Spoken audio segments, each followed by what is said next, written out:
Aloha everyone from Hawaii. Today we're going to be talking about the bubble around a student, and so that could be used for any age, but primarily pre-K, kindergarten, first grade, second grade, folks who are still kind of learning how to be students. So I'd say for the first week, you want to talk about the bubble and practice, okay, where are we in the bubble? It also depends on if they're 6 feet apart versus 3 feet apart, your decision on what their bubble is. So maybe it's as far as their hands go, maybe they can stretch around their bubble, but determine what your bubble is and then practice it. So maybe as a reset after a class, after a session, you might say, okay, let's all practice putting our hands up high in our bubble, hands up down low in our bubble, hands to the side, hands to the other side. Can we wiggle our toes, our feet? And then after they figure out that bubble, okay, they're gonna level up to the next level, which is standing up in their bubble.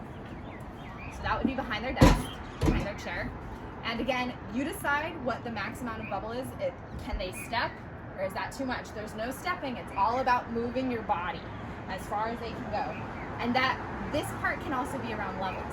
So, okay, let's be on our toes in our bubble, and then can we go down, and can we be on the floor in our bubble, and maybe make some noise, and then maybe do some quiet noise, and then can we grow like a tree in our bubble, and reach really high and do nice little leaves. Maybe some people can go on their 1 foot if they're ready for that. This I think would also be another at least week to really determine where the bubble is, and also just re-emphasizing why you would need a bubble, right? So it's for the health, we're trying to take care of each other, we have a responsibility for each other. And so with our responsibility comes, or with greatness comes great responsibility, and with our responsibility comes our own bubble. Then, when they're ready to level up to the next thing, you can play some games. So one of the games I like to play is Today I Woke Up As A. So you as the teacher would create a little story of, every night I brush my teeth, and they can be in their desk and they brush their teeth and they wash their face, and maybe they read a little story, and then they finally go to sleep.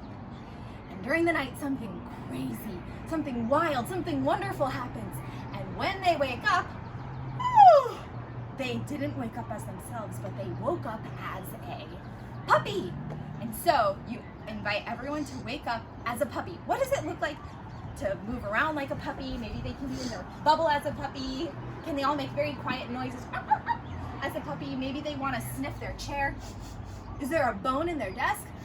Oh, and if they're allowed to, they can go around the desk, figuring out where the bubble is, allowing them to play in that whole space. What does it look like if my puppy wants to take a nap on the ground? What does it look like if they want to reach really high to the counter? That was a long day as a puppy. So I went back to sleep. And then during the night, something wild, something wonderful, something amazing happened. And that day, I woke up as a, and you do it a couple times saying what you wake up as a, different animals. And then once they kind of get the gist of it, you can ask them, what do you wake up today as? And then ask a student, okay, yes, today I woke up as a lizard.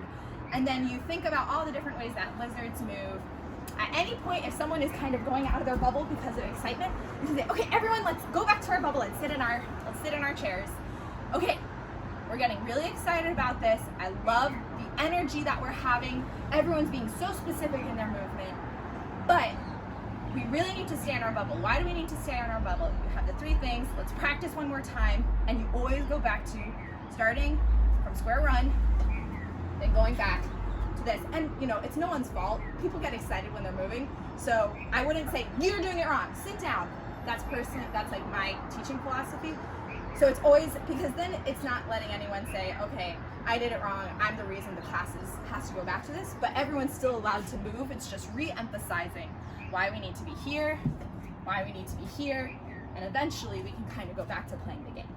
It's gonna take a couple weeks, probably, just to solidify that, but then for the rest of the year, you'll be able to work in the bubble. Have a great day.